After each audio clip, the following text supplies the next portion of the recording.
Hey guys, All in Crypto here and welcome back, ladies and gentlemen, for another YouTube video. In this video, we are of course going to give you another Cardano update and more importantly, a broader market update. Somebody commented yesterday and I do read all your comments, guys. Do not think that I don't take notice of what you guys are saying. I may not have time to reply to them all. However, I do take what you guys say on board. It's very important to me, your feedback, so keep it coming. Thank you very much. And he was essentially saying he was a bit tired of this being a one-stop shop. He didn't like the fact that we were making videos on Cardano every day and was getting a little bit bored of it. But the reason that I'm essentially only doing one video a day, and I will get to the point where I'm doing 2, 3, 4, 5, 6 videos a day and above, covering a number of different topics, is essentially because, you know, this is a hobby and a passion of mine. I own a business that I'm very sort of tied up with. And ultimately, what I try and do in my Cardano updates is give you a sort of broader market update, guys. And, you know, that's really what we're going to talk about in this video. We said before we even sold off, we brought you to Bitcoin and we said, we're not really liking what we're seeing here. That is still the case, guys. Nothing has happened. Ultimately, a lot of people are saying we need to get above $60,000. I think we need to get above $59,500. That seems to be, if you look at where you're kind of hitting your head here and you're kind of topping out and you're making these marginally higher highs, which we don't like to see. That shows you're running out of steam, guys. You actually are seeing the same thing on Cardano right now. We're going to drop to a 4-hourly. What I really want to do, guys, I want to talk to you on a more kind of real level, I guess. You know, we always on every single video try and take you away from the smaller time frames. Still in play what we think is happening with Cardano. We think we're going to staircase. We've not seen anything. You know, it seems almost like you're losing a bit of momentum. Can you see how you've got this marginally higher high? We had a similar thing for Bitcoin. Ultimately, the entire market's still tethered to Bitcoin. We told you it's the tide. It rises and sinks all ships. You know, what he says essentially goes. He, she. I don't know why I'm attaching a gender to Bitcoin, but whatever it is, you know, what it says goes. And if it wants to sell off, the entire market is going to go with it. I'm going to take you to the total 2, which is the total money locked inside of crypto. And any trader or TA guy looking at this would tell you you are in a bullish trend. This is for more continuation. But what I want to do is my opening statement, guys. And I said I want to keep it real with you. And I like to do videos like this because I'll tell you why I'm in cryptocurrencies largely. I'm in cryptocurrencies because I understand that the current financial system that we have is failing. We printed nearly half of the entire monetary supply, so the entire dollar circulating in about a year, and that doesn't seem to be ceasing anytime soon. You know, we know who's the president of the United States. I have no dog really in that fight. Whoever it is, it's irrelevant to me. What I try and deal with is what they do, and essentially that is not going to stop the printing of money. Meanwhile, banks, the Central European Bank or the Fed or the Bank of England or whoever it is still trying to sell you that there is you know, no inflation. CPI is still around about 2%, which I think is garbage anyway. Before all of this, I think it's more like 10% that your money is decreasing in terms of buying power. That's how you need to think about this. When they print, if we were on a desert island, so me and you guys are on a desert island, there's 10 of us, I'm only going to take 10 of you lucky viewers with me. And we have $10 between us, so we have $1 each. What we're going to do is we're going to trade among each other. We're going to provide services. You know, I might do something, you might do something, or I might find, you know, something and sell it you, or whatever you know the kind of trading policies may be among us. But ultimately, somebody's going to end up with more dollars than somebody else. Somebody's going to end up with less. And then if somebody just comes along and goes, "Hang on, here's an extra $10," those dollars that we've all worked among ourselves for to, you know, gain what we've gained are now going to become and have less buying power because there's more dollars in circulation. People don't really, when they think of inflation, they don't think of the fact that their money's actually worth less. So if your wage hasn't gone up recently, in actual fact, you're poorer in a lot of respects. And this is why I've made this channel, because I like to investing has changed my life. The cryptocurrency market has changed my life. It's actually more importantly than changed my life, allowed me to change some of my family's lives and my friends' lives and help them out in many ways. But what I like to keep it real with you guys every now and then. And one reason I'm in the cryptocurrency market is because we're moving towards a new world, ladies and gentlemen. And I don't want to get all kind of sentimental with you. And cryptocurrencies and blockchain technology is going to be at the helm of that, in my opinion. they are as revolutionary as the internet, and in fact, in many ways, even more so, because the internet didn't really have much of a monetary value attached to it. The stocks did.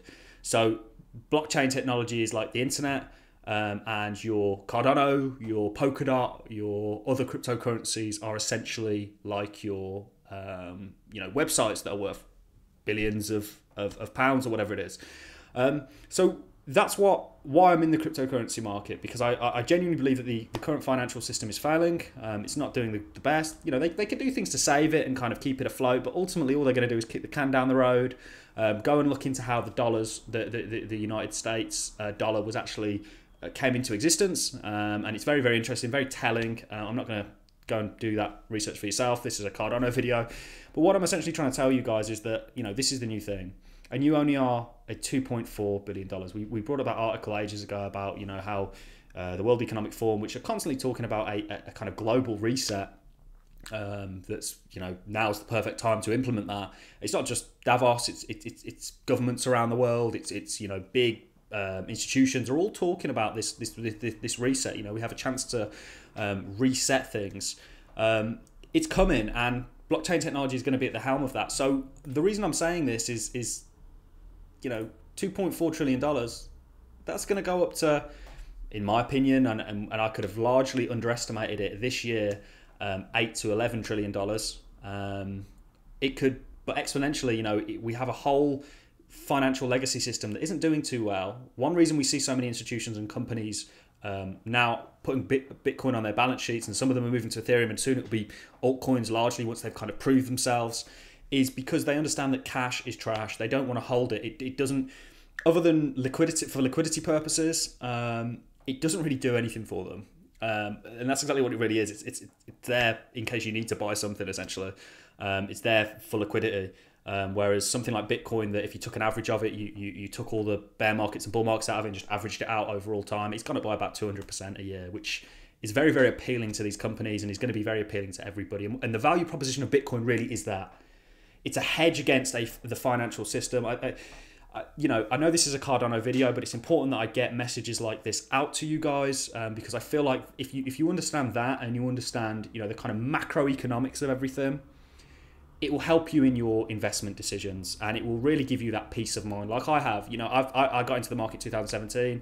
What a nightmare, guys! I got in at the wrong time. I watched projects literally drop by 95%, and the first thing I did was went to what happened in the dot-com boom. And go and look at some of the stocks in the dot-com boom, and go and look at Bitcoin in 2017. It's identical what happened. You know, they get kind of prematurely overhyped, and then everything drops. And then you see this kind of phoenix rising from... Guys, I'm getting well off topic, but I hope that's made some sense to some of you out there. Ultimately, what I'm here to say to you guys, if we're looking at Cardano on a 4-hourly, you have nothing to worry about, guys. You know, this is a project that has a lot to come. And it's a project that is near and dear to me. I'm a big fan of Cardano. You know, I'm a big fan of Charles Hoskinson and what he's trying to do, and the team of Cardano are trying to do, and the people involved with Cardano are trying to do. And this project is going to do exceptionally well. And the short-term timeframes are, to me, pretty much irrelevant. I like to look at them so that I have a kind of idea of where the market's going. Really, you can look at Bitcoin and do that. We need to get past this $59,500 mark. We are selling off. We are seeing those marginal highs that we are actually seeing in Cardano right now. But I ultimately think that Cardano is showing some real strength. And ultimately, one thing that I want to take you back to, guys, and you know, we called the Ethereum $4,000 by May. Go and watch those videos if you don't believe me. How we did that was we looked at Ethereum structure, we looked at Bitcoin structure, and said, hang on a minute, they're following each other identically. So based on probability and based on how things have gone so far, we're going to make the call that, you know, Ethereum's just going to follow Bitcoin and make this leg that we've been calling for a while. Cardano is doing the exact same thing and is going to make that leg. In fact, you are on the very cusp of that right now. The flow of money into the crypto space goes Bitcoin, Ethereum, because it's the number 2. How Ethereum came about, by the way, guys, was the team, which originally entailed 5 people. Charles Hoskinson, the creator of Cardano, was on there. There's lots of trivia in the crypto space that I really care about and I like to learn, but some of you might not be that interested, so I'm not going to go on about it. They looked at Bitcoin and said, hang on a minute, we can't do all the things that we want to do with this. The technology just isn't there. So we're going to make, in essence, a generation 2 crypto. a Generation 2 blockchain where we implement the smart contract capabilities, which allows us to do more with this technology. Cardano is essentially claiming to be a third generation, and Ethereum essentially with Ethereum 2.0 is claiming to do that as well. So Vitalik will admit himself that Ethereum, the scaling on Ethereum is really bad and it can't do everything that he would like it to do. So that's why they've come up with Ethereum 2.0. It's a third generation with your Cardanos, with your perhaps Algorands, your Tezoses, your Polkadots. You're early in this space. I hope what I'm saying to you guys is making sense and I'm not being off topic. I really wanted to highlight that point again, that we still have this big move to come for Cardano. It is coming, guys, the same way that we said for a long time it was coming for Ethereum. It is coming for Cardano, you know, and the reason I made that big long statement at the start, which some of you may not have appreciated, I have to keep it real with you guys every now and then. I know that might seem daunting what I said to you at the start, but it's really not, you know, and if you can benefit as a result of that, why wouldn't you? Big things are coming for this project. Just look at what they're doing. Look at the landmarks that they are making on a daily basis. You know, I know that, like that guy said, you know, he's a bit tired of it being a Cardano, a one-stop shop YouTube channel. We're not that, guys. We're in a lot of projects. I told you the other day I had around about 42 cryptos, which I'm actually going to reduce to around about 25 so that I can, you know, not be too over-diversified. I did have like 60 something and then cut it down, went for the projects that I was really heavily into, and Cardano is in my top 3 cryptocurrencies, guys, along with Ethereum. Ethereum's in my top 3 as well.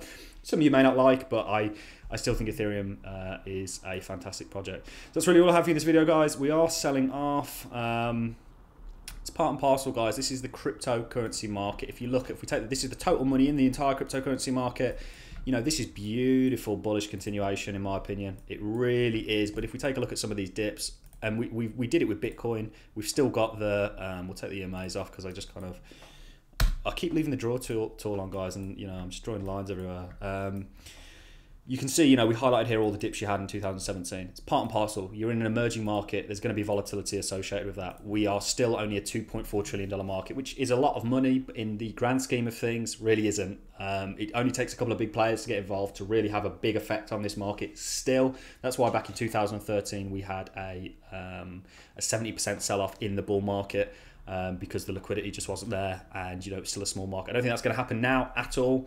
I think ultimately Cardano is going to continue going up. It's going to show relative strength in comparison before we see that breakout. But ultimately, you know, we need to see Bitcoin start to kind of wake up. And I don't think, you know, let me just say right now, guys, we have seen Bitcoin do this on a number of occasions, and based on probability right now, you would kind of look at this and say, okay, we're going to continue to sell off. But the amount of times we've seen Bitcoin do this, and everyone thinks we're going to sell off, and then we just go like that, is unbelievable. You just trying to predict this on a day-to-day basis is very hard. We can take our best sort of guess. We've been relatively right so far. We did say we were going to staircase up this.